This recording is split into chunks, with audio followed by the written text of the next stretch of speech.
এমন একটা জায়গায় কবর যেখানে দিনের বেলাও যাইতে সবাই ভয় পায়। বাঁশবাগান বাড়ির পেছনের অংশ, ওখানে কেউ যায় না, সাপ বিচ্ছু থাকার গর্ত। কবরে রাখিয়া সবাই চলে যাবে, আর খবর নিবে না।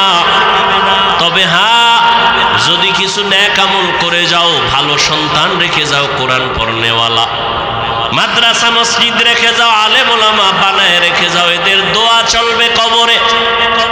তাও যদি না থাকে, কবরে আর কিছুই যাবে না রে বাবা।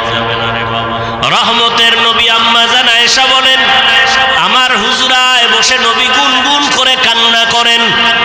আমি জিজ্ঞাসা করতাম, ইয়া রাসূলুল্লাহ, আমি আয়েশার কোনো বেয়াদবির কারণে আপনি কান্না করেন? কয় না না। তো কেন আপনি কাঁদেন?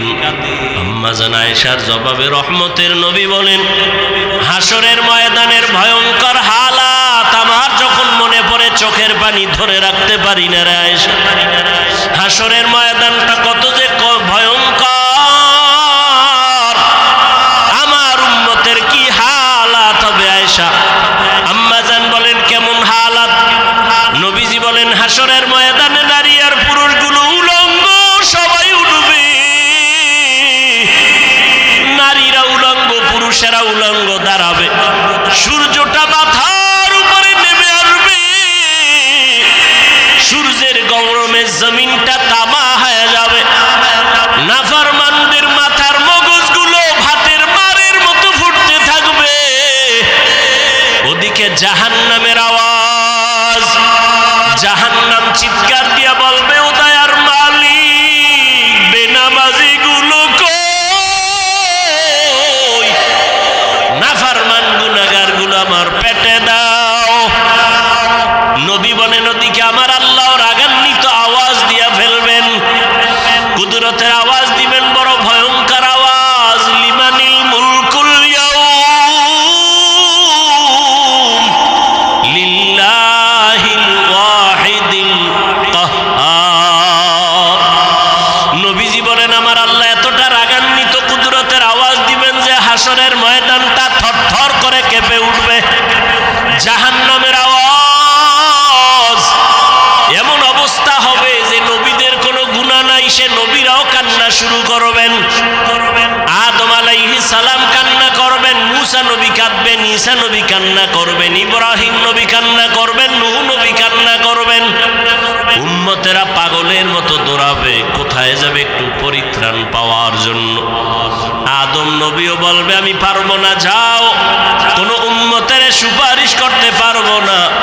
মুসা নবীও তাড়ায় দিবেন, ঈসা নবী তাড়ায় দিবেন। সর্বশেষ রহমতের নবী বলেন, আয়েশা, উম্মতেরা পাগলের মতো হয়ে যাবে। এক পর্যায়ে তারা আমি মুহাম্মদের তালাশ করতে থাকবে। আম্মা জান বলেন, ইয়া রাসূলুল্লাহ, উম্মতেরা ওই কঠিন সময় আপনাকে কোথায় পাবে?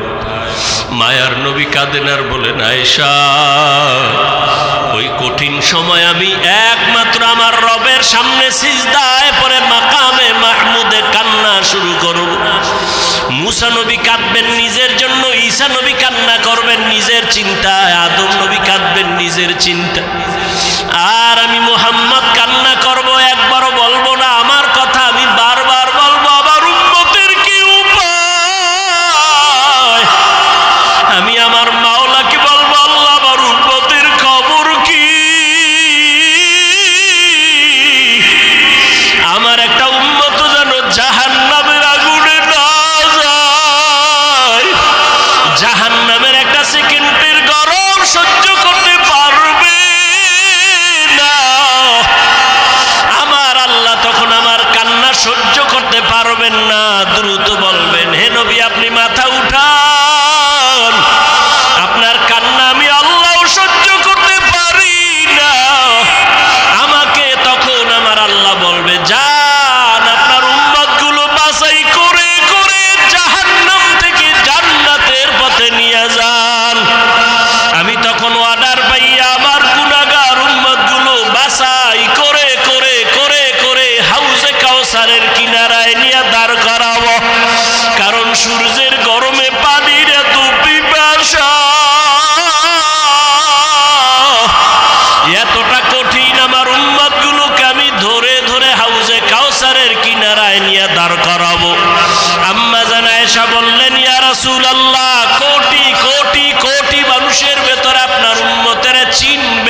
মুসা নবীর উম্মত, ঈসা নবীর উম্মত, ইব্রাহিমের উম্মত কেমনে চিনবেন আপনারটা?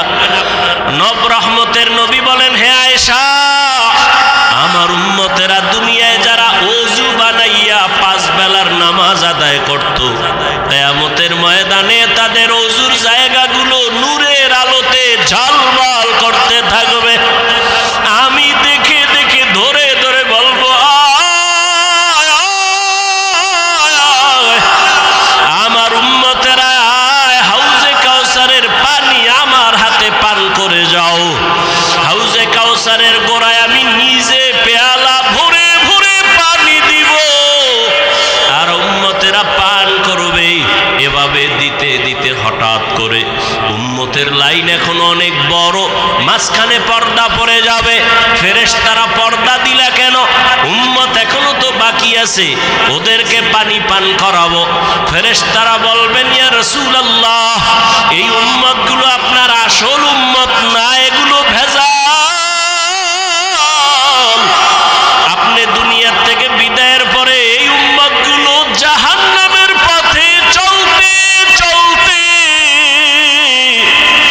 এতটাই বেপরোয়া হয়ে গেছে, নিজেও নামাজ পড়ে নাই, অন্যে নামাজ পড়তো তাও পছন্দ করে নাই, নিজেও দাড়ি রাখে নাই, অন্যে দাড়ি রাখবে তাও পছন্দ করে নাই, নিজেও হালাল খায় নাই, অন্যে হালাল খাবে তাও পছন্দ করে নাই।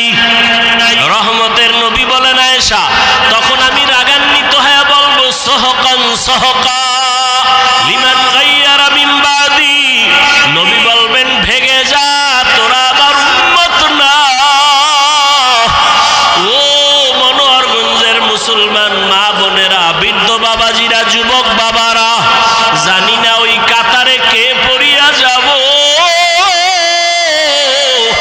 নবী যদি তাড়াইয়া দেয়, তোমার আমার কপালে যদি ওই ধমকটা পড়িয়া যায়, আমার মাওলা গাইবি আওয়াজ দিয়া বলবেন, ও জাহান্নামের ফেরেশতারা, এদেরকে ধর,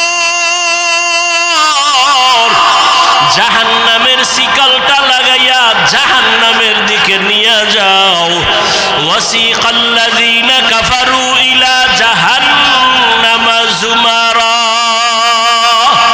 ওরে আল্লাহর বান্দারা, সূর্যের গরম সহ্য করতে পারো না, বেতের বাড়ি সইতে পারো না, মশার কামড় সহ্য করতে পারো না, জাহান্নামের আগুনের গরম কেমন করে সহ্য করবারে বাবা?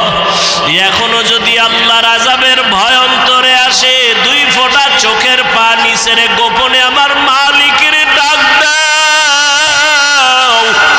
মনে মনে বলো, হে আল্লাহ, জীবনে কত গুনাহ করলাম, দাড়ি কাটলাম, নামাজ ছাড়লাম, বেপরদায় চললাম, ওলামায়ে কেরামরা কত বুঝাইলো, তারপরও নামাজ পড়ি নাই, দাড়ি রাখি নাই, বেপরদায় চলা বন্ধ করি নাই। আজকে থেকে তৈরি হয়ে গেলাম, আর নামাজ ছাড়বো না, বেপরদায় চলবো না, দাড়ি কাটবো না, মা বাবারে কষ্ট দিয়া বরদোয়া নিব না, ওলামায়ে কেরামের দোয়া নিয়া, শিক্ষকের দোয়া নিয়া, নবীর তরিকা মেনে চলবো রে বাবা। হেদায়াতের মালিক আমার আল্লাহ। কপাল যদি ভালো হয় তওবা করো, কয়দিন আর দুনিয়ার বাহাদুরি করবা? চোখের সামনে কত যুবকের লাশ আর লাশ। এই জীবনে কত যুবকের জানাজা পড়ায় কবরে রাখলাম রে বাবা। ডানে বামে তাকায় দেখো কত আপনজন বন্ধুরা চলে গেল। একদিন তোমার চলে যাওয়ার ডাক চলে আসবে। ওই দিনটা আসার আগে তওবা করে নাও।